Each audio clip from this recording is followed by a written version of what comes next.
The scent of gunpowder and whiskey hung in the air like a perpetual fog over Fort Worth, Texas, in the sweltering summer of 1876. Belle Anderson wiped beads of sweat from her brow as she stared at the incredulous faces surrounding her in the crowded sheriff's office. Not a single pair of eyes reflected anything but doubt and suspicion. Her voice, once strong and determined, had dwindled to a trembling whisper as she repeated her account for the third time that afternoon. "I'm telling you, Sheriff Davis, Mr. Harrison has been following me for weeks. Yesterday, he cornered me behind the mercantile and threatened me, said if I didn't agree to his proposition, he'd ruin my reputation in this town." Belle's fingers clutched the worn fabric of her skirt, knuckles white with tension. No lady should have to endure such vile suggestions. Sheriff Davis leaned back in his creaking chair, exchanging knowing glances with his deputy. At 43, the lawman had seen every manner of complaint in his 15 years wearing the badge, and women with wild imaginations ranked high among his least favorite distractions. "Miss Anderson," he said with exaggerated patience, "Lloyd Harrison is one of the most respected businessmen in Fort Worth. He's building half this town with his investments.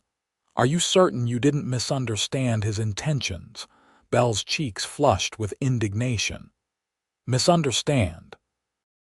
"Sheriff, the man put his hands on me. He said—" Now, the sheriff cut her off, raising a placating hand. "Let's not get carried away with accusations we can't support. Do you have any witnesses to these alleged incidents?" The small gathering of onlookers in the office shifted uncomfortably. Several men cleared their throats, while the two women present averted their gazes, suddenly finding great interest in the wooden floorboards. "No," Belle admitted quietly. "He's careful, always makes sure we're alone." "I see." Sheriff Davis stood up, signaling the end of their conversation. "Miss Anderson, Fort Worth is growing faster than weeds after a spring rain. I've got cattle rustlers, bank robbers, and all manner of troublemakers to deal with. I suggest you be more careful about the situations you find yourself in. Perhaps avoid being alone altogether." The dismissal stung like a physical blow. Belle stood rooted to the spot, disbelief washing over her as the sheriff turned his attention to other matters, effectively rendering her invisible. 23 years old and alone in a frontier town, she had never felt more helpless. As she turned to leave, humiliation burning behind her eyes, she noticed a man watching her from the corner. He sat apart from the others, one boot propped against the wall, his face partially shadowed by the brim of a well-worn hat. Unlike the others, his gaze held no judgment, only a quiet intensity that made Belle pause. The stranger stood as she approached the door, unfolding his tall frame with fluid grace. He stepped outside after her, the spurs on his boots announcing his presence on the wooden boardwalk. "Miss," his voice was low, touched with a slight drawl that suggested he hailed from somewhere east of Texas. "Might I have a word?" Belle hesitated, her experience with men in this town making her wary. The stranger seemed to sense her apprehension and kept a respectful distance. "My name is Matthew Hayes," he offered, removing his hat in a gesture of courtesy. The late afternoon sun caught in his light brown hair, revealing strands of gold among the darker shades. His eyes, a deep blue that reminded Belle of summer skies back in Philadelphia, held steady on hers. "I couldn't help overhearing what happened in there." Belle stiffened, preparing for yet another dismissal of her claims, or worse, unwanted advice on how a woman should behave. "If you've come to tell me I should mind my place, or that I'm stirring up trouble where none exists, Mr. Hayes, you can save your breath." A hint of a smile touched his lips, softening the weathered lines of his face. "Actually, Miss Anderson, I wanted to tell you something different." He stepped closer, his voice dropping so only she could hear. "I believe you." 3 simple words, yet they hit Belle with such force that she nearly staggered. After weeks of dismissal, of being told she was exaggerating or seeking attention, someone believed her. The unexpected validation brought a rush of emotion that threatened to break the carefully constructed dam of her composure. You do," she managed, her voice hardly more than a whisper. Matthew nodded, his expression grave. "Men like Harrison think their money makes them untouchable. I've seen his type before." He glanced back at the sheriff's office. "And I've seen how towns protect their own interests over justice." Belle studied him, taking in his worn denim, the simple cotton shirt, and the leather vest that had seen better days. A gun belt hung at his hip, the holster holding a Colt revolver that looked well used but meticulously maintained. He wasn't dressed like the wealthy cattlemen or the town merchants. There was something different about him, something that spoke of open trails and freedom. "You're not from Fort Worth," she stated rather than asked. "Just passing through," he confirmed. "Been working cattle drives up from San Antonio. Stopped here to resupply before heading north." "A cowboy," Belle murmured, the pieces falling into place. Matthew's mouth quirked in a half-smile. "Among other things. Been riding the range since I was 16. Turns out I'm better with horses than people." He replaced his hat, adjusting it against the sun. "Miss Anderson, I don't mean to presume, but it's getting late. Would you allow me to walk you home? Fort Worth gets rowdy after sundown." Belle hesitated. Accepting an escort from a stranger went against everything her mother had taught her about propriety. Yet, something in his straightforward manner and the calm sincerity in his eyes made her trust him more than any of the respectable men she'd encountered in town. "I'd appreciate that, Mr. Hayes," she said finally. "And please call me Belle." "Belle," he repeated, as if testing how the name felt. "It suits you."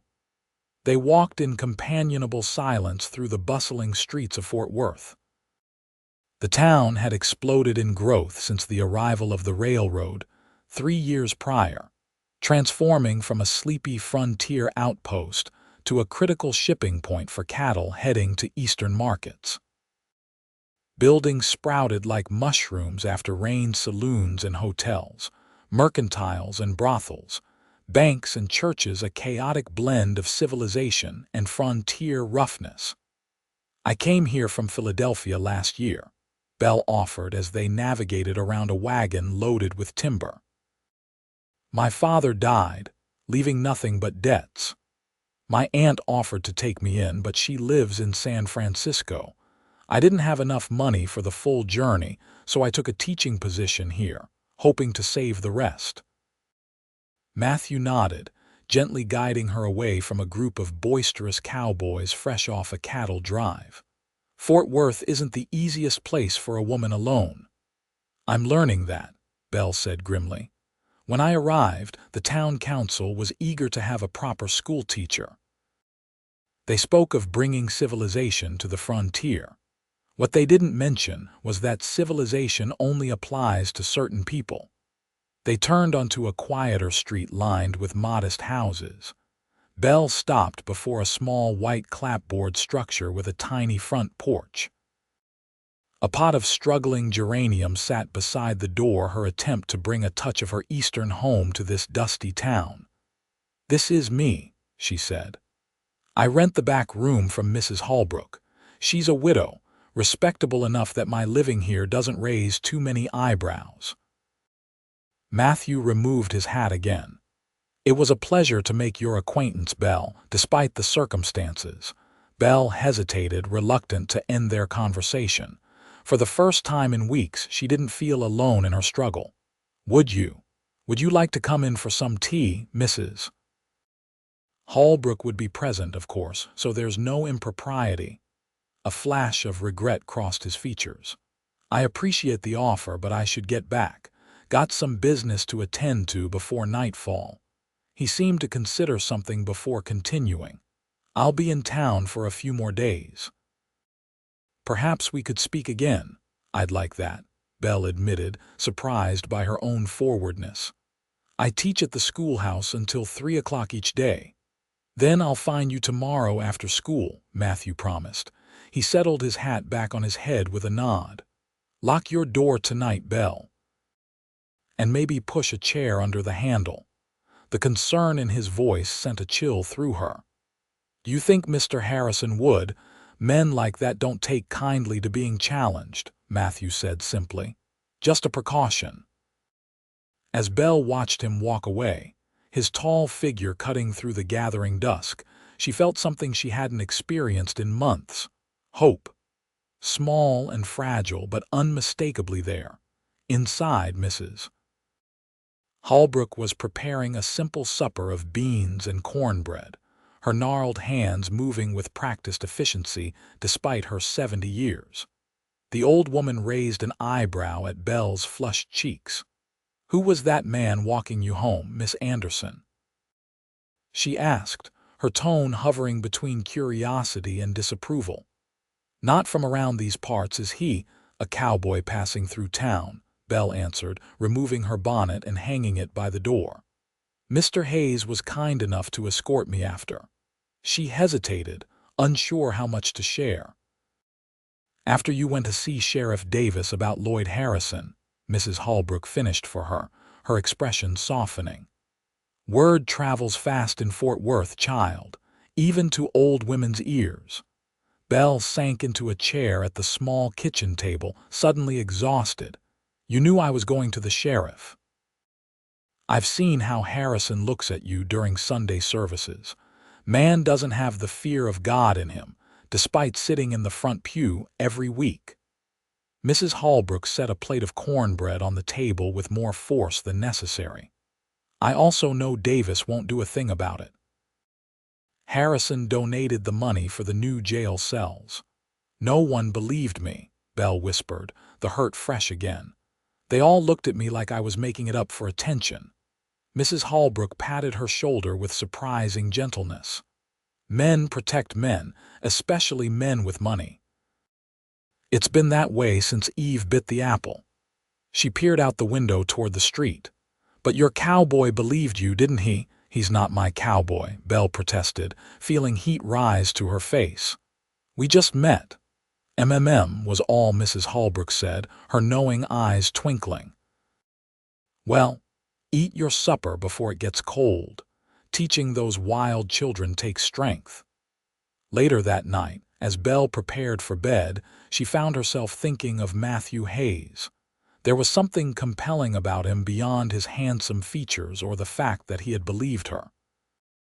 A quiet confidence, perhaps, or the way his eyes seemed to truly see her, not just look at her. Following his advice, Belle wedged a chair under her doorknob before climbing into bed. Sleep came surprisingly easy, and for the first time in weeks, her dreams weren't haunted by Lloyd Harrison's threatening presence. The next day dragged with excruciating slowness. Belle found it difficult to focus on teaching arithmetic and geography to her 23 pupils when her thoughts kept drifting to her meeting with Matthew. By the time she dismissed the children at 3 o'clock, her nerves were stretched tight as piano wire. She was erasing the chalkboard when a shadow darkened the schoolhouse doorway. Belle turned, expectant smile already forming, only to freeze when she saw Lloyd Harrison's bulky silhouette instead of Matthew's lean frame. "Miss Anderson," Harrison said, stepping into the classroom without waiting for an invitation.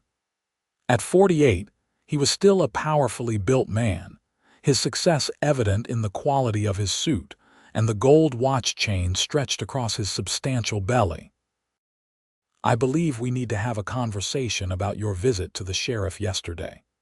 Belle set down the chalk, carefully positioning herself so the teacher's desk remained between them. "Mr. Harrison, I have nothing to say to you. Please leave." Harrison's affable expression hardened. "That's not how this works, Belle. May I call you Belle? I feel we should be on a first-name basis considering how close we're going to become." "We are not, nor will we ever be close," Belle stated firmly, though her heart hammered against her ribs. "And it's Miss Anderson to you." Harrison moved closer, his fingers trailing across the surface of her desk. "You're making a grave mistake. I'm a patient man, but even my patience has limits. Do you know how easy it would be for me to have you dismissed? One word about your unsuitability to shape young minds would be enough. Is threatening my livelihood after failing to intimidate me personally your new approach?" Belle challenged, grateful that her voice remained steady despite her fear. "You won't succeed, Mr. Harrison. I won't be bullied into your bed." His face darkened with anger. "You misunderstand the situation, Miss Anderson. You have no power here. No family, no connections. Just a woman alone, far from home. Who do you think people will believe if rumors begin to circulate about your moral character?" Before Belle could respond, a new voice cut through the tense atmosphere. "I believe the lady asked you to leave." Matthew stood in the doorway, his relaxed posture belied by the dangerous glint in his eyes. He stepped into the schoolhouse, boots echoing on the wooden floor. Harrison turned, annoyance flickering across his face at the interruption. "This is a private conversation. I suggest you move along, Cowboy." "Is that right?" Matthew's voice remained calm, but there was steel beneath the softness. "Because it sounded to me like you were threatening a lady, and that's something I can't abide." Harrison's eyes narrowed as he assessed the newcomer. "You're not from around here. You don't understand how things work in Fort Worth." "I understand right from wrong clear enough," Matthew replied, moving to stand beside Belle. "And I understand that when a woman says no, a decent man respects that." The businessman's face flushed with anger, but a calculating look entered his eyes as he noted Matthew's gun belt. "You're making a mistake involving yourself in matters that don't concern you." "Miss Anderson's safety concerns me," Matthew stated simply. "Now, I won't ask again. Leave." For a tense moment, Belle thought Harrison might refuse, might escalate the confrontation. Instead, he straightened his vest and forced a cold smile. "Very well. But this isn't over, Miss Anderson." His gaze shifted to Matthew. "And you won't be in town forever, Cowboy." When Harrison had gone, Belle released a breath she hadn't realized she'd been holding. "Thank you," she whispered. His timing was deliberate. Most days the children's parents come to collect them, but Wednesdays they have church activities. Matthew's expression was grim. "He's been watching your routines. That's not good, Belle." The use of her given name, so natural in his deep voice, sent a flutter through her chest despite the gravity of the situation. "What can I do? He wasn't wrong about my position here. I have no family to protect me, no powerful connections." "You have me," Matthew said simply, then seemed surprised by his own declaration. He cleared his throat, adding, "At least while I'm in town." "And then what?" Belle asked, vulnerability creeping into her voice. "You'll ride on, as cowboys do, and I'll be left to face him alone again." Matthew was quiet for a moment, his eyes serious as they held hers. "Let me help while I can. We'll figure out the rest as we go." Something in his steady gaze made Belle believe him, though logic told her to guard her heart against false hope. A passing cowboy was unlikely to be the solution to her problems, yet his presence made her feel safer than she had in months. "I was going to suggest we take a walk," Matthew said, glancing out the schoolhouse window at the busy street. "But perhaps that's not the best idea now. Harrison will be watching." "Then let him watch," Belle said with sudden determination, gathering her belongings. "I won't become a prisoner in my own life." A smile spread across Matthew's face, admiration evident in his eyes. "You've got spirit, Belle Anderson." "Necessity," she corrected him. "When you're alone in the world, you either develop courage or you break." They walked through town side by side, not touching but close enough that their presence together was noticed by many. Belle felt the stares, heard the whispers, but for once she didn't care. Let them talk. For too long she had worried about her reputation, about fitting into the narrow confines of what Fort Worth deemed acceptable for a schoolteacher. That concern had left her vulnerable, isolated. "Tell me about your life before Fort Worth," Matthew prompted as they strolled along the edge of town, where the buildings gave way to open prairie. Belle thought of Philadelphia, of the crowded streets and her father's bookshop, where she had spent countless hours reading while he tended to customers. "I grew up surrounded by books," she said with a wistful smile. "My father owned a small bookshop. My mother died when I was 12, so it was just the two of us. He made sure I was educated, wanted me to become a teacher." "He'd be proud then," Matthew observed. "I hope so. He worked himself to death trying to keep the shop open during hard times." Belle's throat tightened at the memory. "When he passed, I discovered he'd been borrowing money. There was nothing left after the creditors took their share." Matthew's hand brushed against hers briefly, a gesture of sympathy. "And what about you?" Belle asked, eager to shift the conversation away from painful memories. "How does one become a cowboy?" "By running away at 16, he answered with a rueful chuckle. "My father was a blacksmith in Virginia, expected me to follow in his footsteps. But I read too many dime novels about the West, dreamed too much about open skies and adventure." "And did you find what you were looking for?" Matthew considered this, looking out at the vast Texas landscape. "Parts of it. Found freedom, certainly. The work is hard but honest. No one cares about your past on the trail, only if you can do your job." "But," Belle prompted, sensing there was more. "But freedom can get lonely," he admitted quietly. 10 years of drifting, and sometimes I wonder what it would be like to have a place that feels like home." The vulnerability in his admission touched Belle deeply. Before she could respond, the church bells rang out, marking 5 o'clock. "I should get back," she said reluctantly. "Mrs. Holbrook worries." As they turned toward town, Matthew suddenly stiffened, his gaze fixed on something ahead. Following his line of sight, Belle saw 3 men lounging against a hitching post. She recognized them as associates of Harrison, men who worked for his various business interests around town. "They're waiting for us," Matthew said under his breath.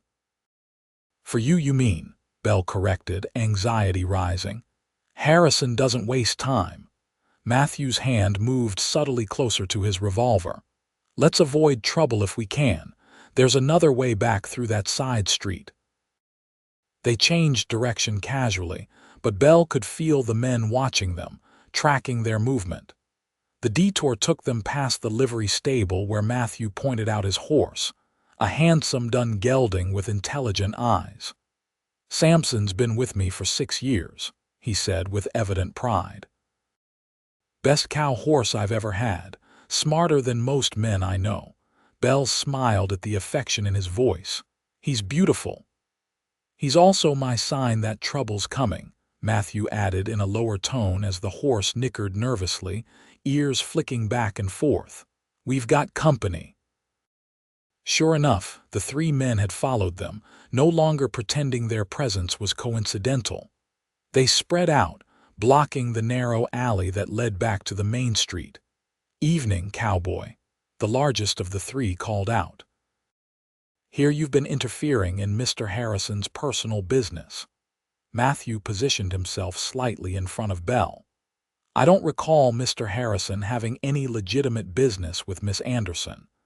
The second man spat a stream of tobacco juice onto the dirt. "Man like Harrison can have whatever business he wants in this town. You'd be wise to remember that." "I appreciate the advice," Matthew replied evenly. "Now, if you gentlemen will excuse us, I'm escorting the lady home." "She can go," the third man said, nodding toward Belle. "Our issues with you, Cowboy." Belle stepped forward, fear for Matthew overriding her own safety concerns. "I'm not leaving." The standoff stretched for several tense seconds before the first man shrugged. "Have it your way. But remember, we offered you a chance to walk away." His hand moved toward the gun at his hip. Matthew reacted with startling speed, drawing his Colt and aiming it steadily before the man's fingers even touched his weapon. "I wouldn't," he advised calmly. "I've been handling a gun since I was 12 and I don't miss at this range." Something in his voice, a quiet certainty devoid of boasting, made the men hesitate. 3 against 1 ain't fair odds, the tobacco-chewing man pointed out. "No," agreed Matthew. "It isn't. So why don't you boys reconsider your employer's instructions? Tell Harrison if he wants to discuss something with me, he can do it face to face, not by sending others to do his dirty work." The tension crackled between them until finally the leader took a step back. "This ain't over," he warned. "Harrison doesn't forget and neither do we." "I'll keep that in mind," Matthew replied, his gun remaining steady until the 3 men retreated back toward the main street. Only when they were gone did he holster his weapon, releasing a slow breath. "Are you all right?" he asked Belle, concern evident in his eyes. She nodded, though her heart still raced. "You handled that impressively." A shadow crossed his face. "I've had practice, not something I'm proud of." He glanced back toward the livery. "I should check on Sampson, make sure those men don't decide to take their frustrations out on him." "Of course," Belle agreed, but hesitated to leave. "Matthew, this situation is escalating because of me. I don't want you getting hurt." He studied her face in the fading light. "Belle, men like Harrison thrive because good people stay silent, because they're afraid. What you did, speaking up, takes real courage." His voice softened. "Let me help you see it through." The sincerity in his eyes made it impossible to refuse. "All right," she conceded, "but please be careful. Harrison has many allies in this town, so I've noticed." Matthew offered his arm. "Come on. I'll walk you home the rest of the way, then come back for Sampson." The next few days established a pattern. Matthew would escort Belle to the schoolhouse each morning, return to walk her home in the afternoons, and often join her and Mrs. Holbrook for supper. The old woman had taken an immediate liking to him, pronouncing him a gentleman under all that trail dust after their first meeting. For her part, Belle found herself growing more attached to Matthew than wisdom dictated. His calm presence became something she looked forward to, his dry humor and thoughtful observations making even the simplest conversations engaging. He shared stories of his travels, cattle drives to Kansas, winters in Colorado, a brief stint panning for gold in California, while she told him about her students and her dreams of someday opening a bookshop like her father's. Harrison's men maintained a threatening presence, but made no further direct confrontations. The businessman himself seemed to be biding his time, watching and waiting for an opportunity to reassert his control. On Sunday, Belle sat with Mrs. Holbrook in church, acutely aware of Harrison's gaze from across the aisle. Matthew had declined to attend, mumbling something about God and open skies that Belle suspected was more excuse than theology. The sermon, focused on forgiveness and turning the other cheek, rang hollow in her ears as she contemplated the harassment she had endured. After the service, as congregants mingled on the church steps, Reverend Miller approached Belle with a concerned expression. "Miss Anderson, might I have a word?" he asked, guiding her away from the crowd. The minister was a kindly man in his 60s who had always treated Belle with respect, but today his manner seemed uncomfortable. "Of course, Reverend," she replied, already suspecting what was coming. "There has been talk," he began delicately, "concerning your association with a certain cowboy, a stranger to our community." Belle straightened her shoulders. Mr. Hayes has been a friend to me when I needed one, Reverend. Yes, well, while friendship is certainly commendable, appearances must be considered. He cleared his throat. As our school teacher, you set an example for the children. Several parents have expressed concerns about the propriety of your situation. My situation. Belle echoed, feeling heat rise to her cheeks. You mean the fact that I've been harassed by one of your most prominent parishioners for months, and the only person willing to stand against it is a cowboy passing through town? Reverend Miller paled. Miss Anderson, these are serious allegations. Mr. Harrison is. I know exactly what Mr. Harrison is, Belle interrupted, her patience finally snapping. And I know what this town is willing to overlook because of his money. Well, I won't overlook it anymore, Reverend.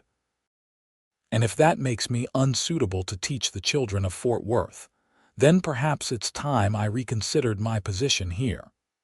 She walked away before the stunned minister could respond, her heart pounding with a mixture of fear and exhilaration. She had never spoken so boldly to an authority figure, but the words had needed saying for too long. Matthew was waiting for her at Mrs. Holbrook's, sitting on the porch steps and whittling a small piece of wood.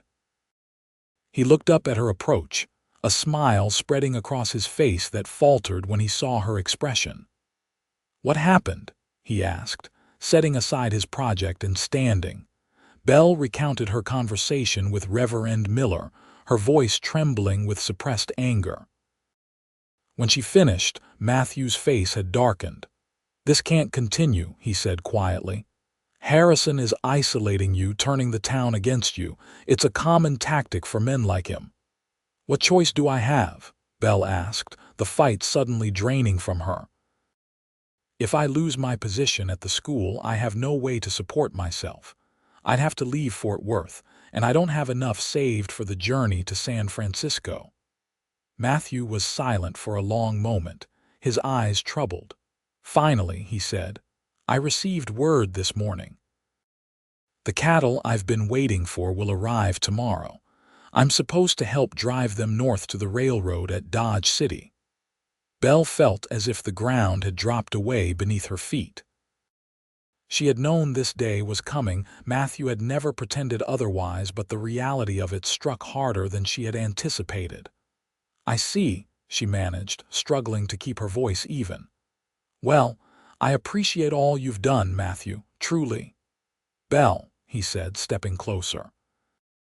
I want you to come with me. The unexpected offer left her speechless. Matthew continued, words coming faster as if he'd been considering this for some time. Not on the cattle drive, that's no place for you. But I have savings, enough to book you passage on the train from Dodge City to San Francisco. You'd be safe from Harrison, could start fresh with your aunt. Belle stared at him, emotions warring within her. The offer was generous, a solution to her immediate problems. Yet something in his suggestion felt like an ending rather than a beginning, and she was startled by how much that hurt. And what about you? She asked softly. Would you continue north with the herd? A flicker of something regret perhaps crossed his features. I've made commitments. There are men counting on me. Of course, Belle nodded, understanding but disappointed nonetheless. Thank you for the offer, Matthew. It's incredibly kind. May I have time to consider it? The herd leaves tomorrow afternoon, he said. I'd need your answer by morning. That evening, Belle sat on her bed, Mrs. Holbrook's worn carpet bag open beside her, as she half-heartedly sorted through her meager possessions.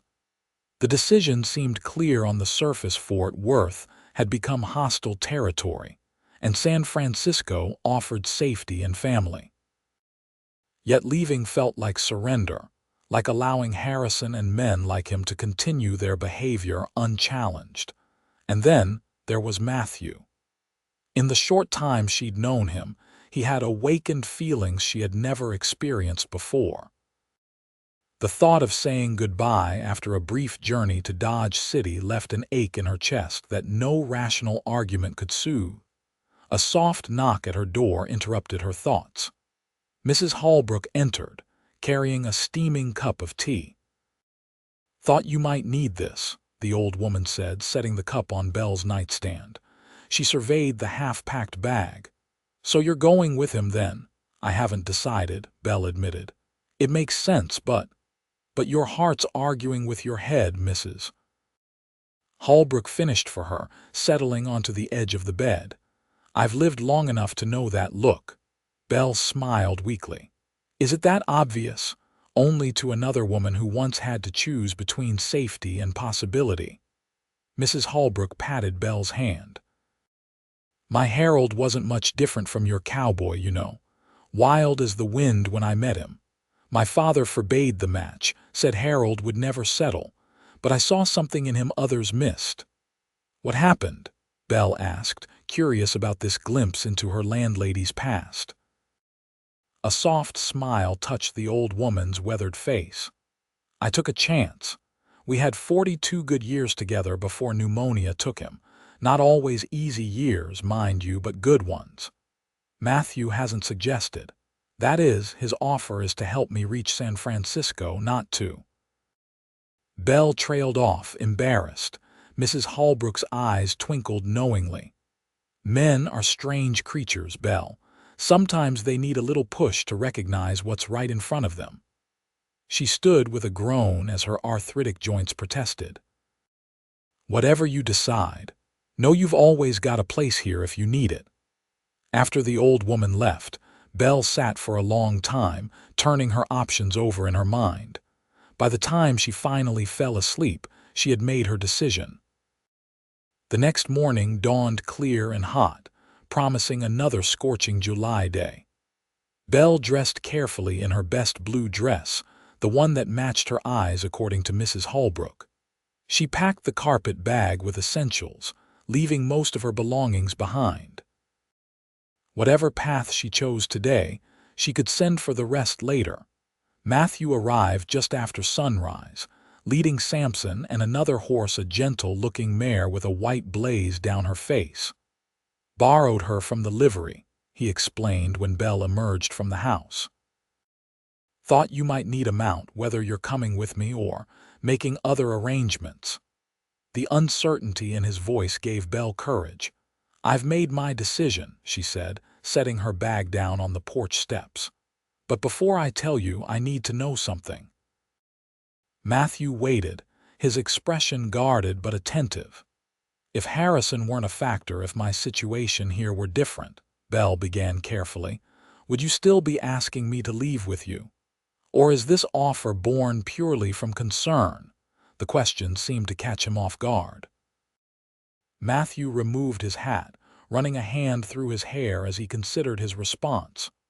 "Truth is," he finally said, "I've been thinking about asking since the day we met. Not for San Francisco, but just to come with me. It didn't make sense, still doesn't, I suppose. I'm a man with no permanent home, nothing to offer a woman like you." Hope bloomed in Belle's chest. And yet I can't stop thinking about you," he admitted, his voice dropping lower. "About your courage and your kindness, the way you light up when you talk about books or your students. I've crossed half this country, Belle, and never met anyone like you." Belle took a step closer to him. "Then I'm not going to San Francisco. Not yet, anyway." Confusion crossed his features. "But Harrison will still be here, making other women's lives miserable after I'm gone," Belle finished. "Running away solves my problem temporarily, but changes nothing in the long term." "What are you saying?" Belle took a deep breath. "I'm saying we need to expose Harrison for what he is, make it impossible for the town to ignore his behavior any longer." Matthew's brow furrowed with concern.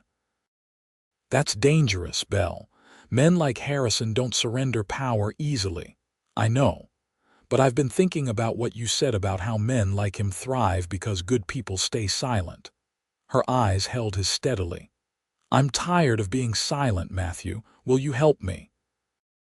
For a long moment he studied her face, something like admiration dawning in his eyes. "What did you have in mind?" Throughout the morning, they refined their plan. It was risky, dependent on timing and Harrison's predictable nature, but it offered the possibility of real change rather than temporary escape. Matthew sent word to the trail boss that he would join the cattle drive a day late, buying them the time they needed.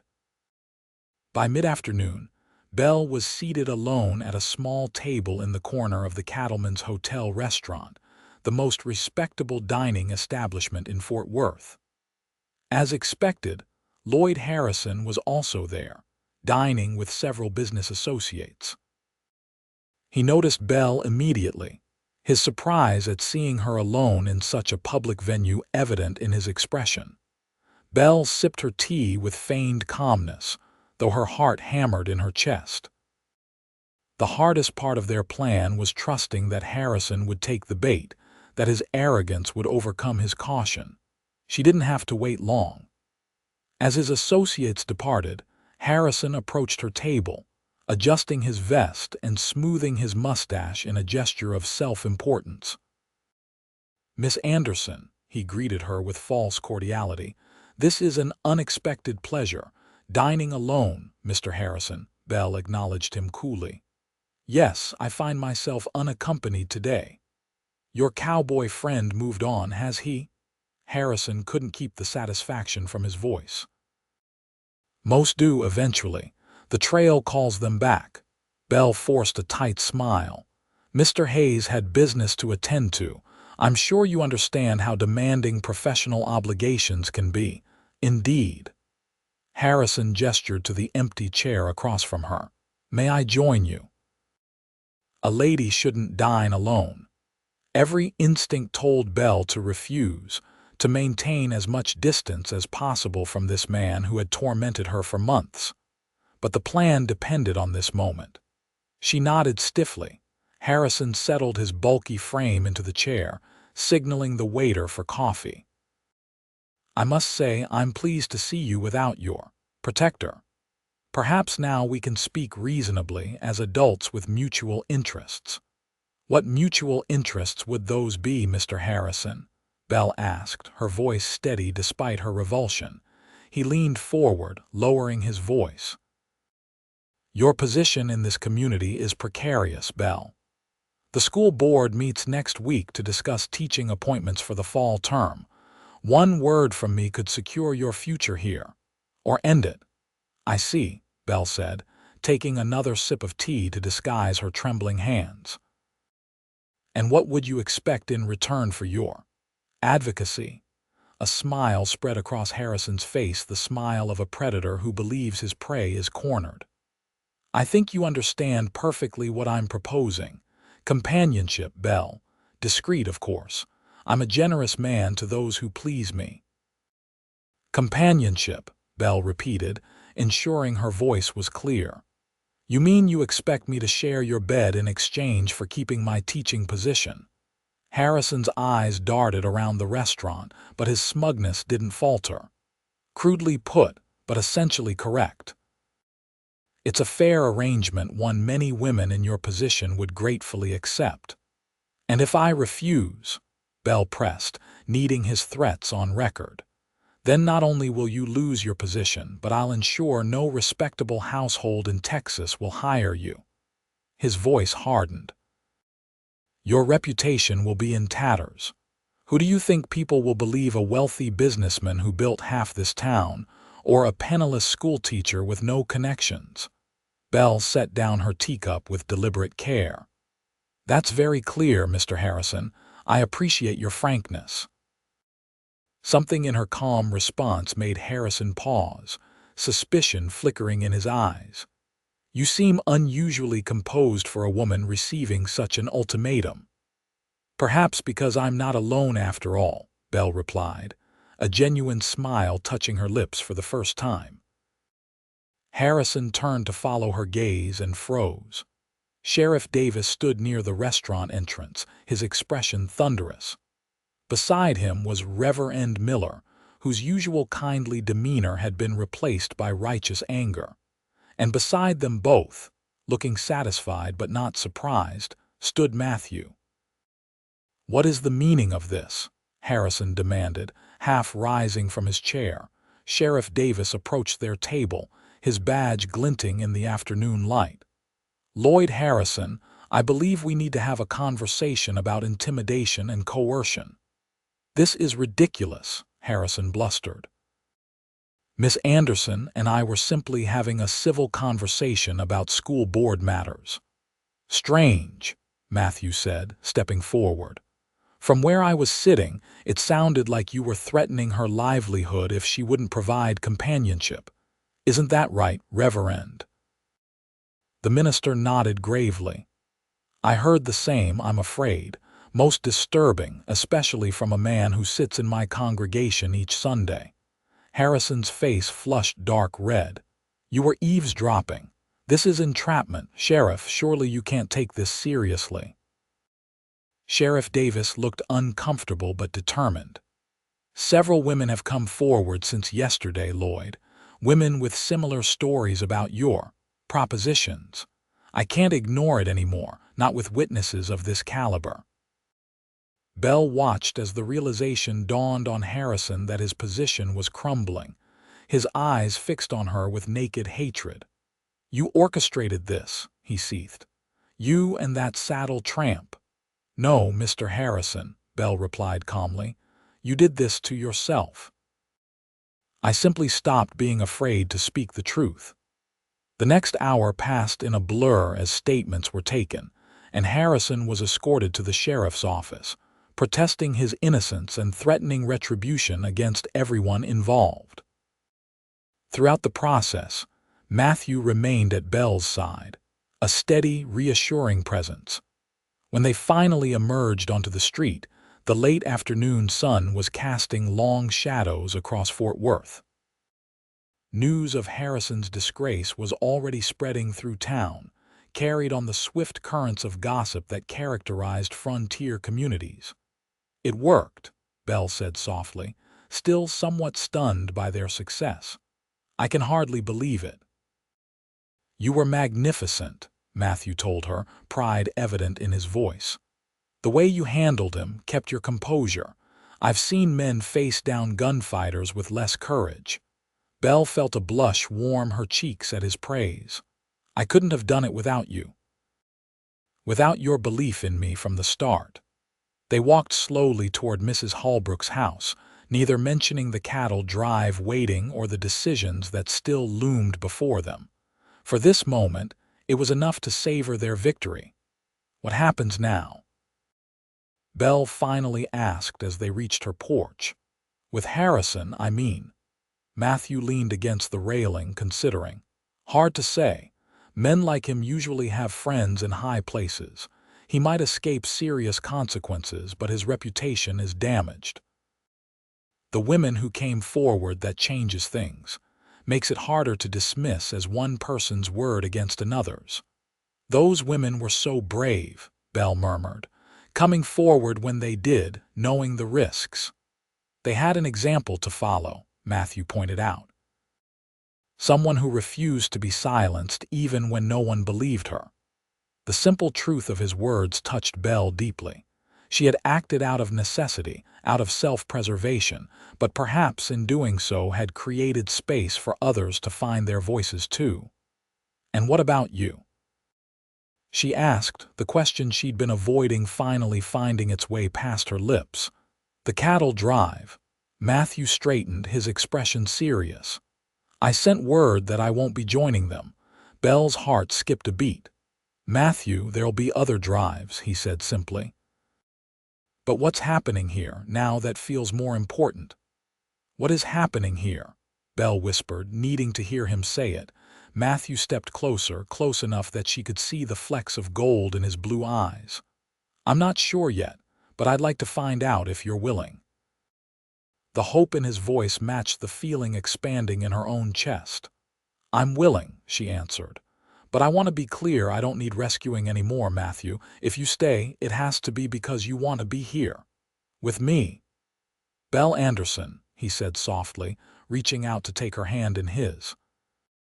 "I've spent 10 years wandering, never finding a place that felt right enough to stop. Then I walked into that sheriff's office and saw you standing there, refusing to back down even when no one believed you, and something inside me just settled."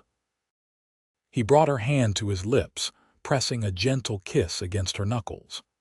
"I'm not staying because you need rescuing. I'm staying because for the first time in my life, I've found something that matters more than the next horizon." The sincerity in his eyes left Belle breathless. Propriety dictated she should step back, maintain a respectable distance between them. Instead, she moved closer. "Mrs. Holbrook will be watching from the window," she murmured, a smile tugging at her lips. Matthew's gaze dropped briefly to her mouth. "Should I be concerned?" "Not at all. She's quite fond of you." Belle's heart thundered in her chest as she added, "As am I." "Belle," he breathed her name like a prayer, his free hand coming up to gently cup her cheek. "May I kiss you?" Her answer was to close the distance between them, pressing her lips to his in a kiss that began tentatively but quickly deepened into something that sent warmth cascading through her entire body. Matthew's arms encircled her waist, drawing her closer as he returned the kiss with equal fervor. When they finally parted, both slightly breathless, Belle knew with absolute certainty that her life had changed irrevocably. The path ahead remained uncertain. Harrison's influence might still cause problems. The town's attitudes wouldn't change overnight, and she and Matthew had much to learn about each other. But for the first time since arriving in Fort Worth, Belle felt hopeful about her future. "I believe in us," Matthew whispered against her hair as he held her close. "Whatever comes next, we'll face it together." In the months that followed, Fort Worth witnessed a slow but significant transformation. Lloyd Harrison's case never went to trial. His connections ensured that, but his public humiliation and the testimony of multiple women destroyed his standing in the community. By autumn, he had sold his businesses and departed for California, leaving behind a town beginning to reckon with its complicity in his behavior. Belle continued teaching, her position secured by a newly formed school board that included 2 women, an unprecedented development that owed much to the events of that summer. She found herself becoming an unexpected advocate for other women facing similar situations, her quiet courage inspiring others to speak up against mistreatment. Matthew surprised everyone, perhaps even himself, by his willingness to put down roots. He found work at the livery stable, his way with horses quickly earning him the respect of Fort Worth's cattlemen. By Christmas, he had saved enough to purchase a small parcel of land on the town's outskirts, room for Samson to run, he explained to Belle, though his eyes held promises of a future larger than just horse pasture. They were married the following spring in Reverend Miller's church, with Mrs. Holbrook beaming proudly in the front pew. The ceremony was simple but heartfelt, attended by many of Belle's students and their families, as well as several cowboys passing through who had once ridden with Matthew. "Never thought I'd see the day," one grizzled trail hand remarked during the celebration afterward. Matt Hayes settled down with a schoolteacher. "The West is getting civilized after all." "Not too civilized, I hope," Belle replied with a smile, her hand resting comfortably in the crook of her new husband's arm. As evening fell, they stood together on the porch of the small house Matthew had built on their land, watching the sunset paint the Texas sky in brilliant oranges and purples. "Regrets?"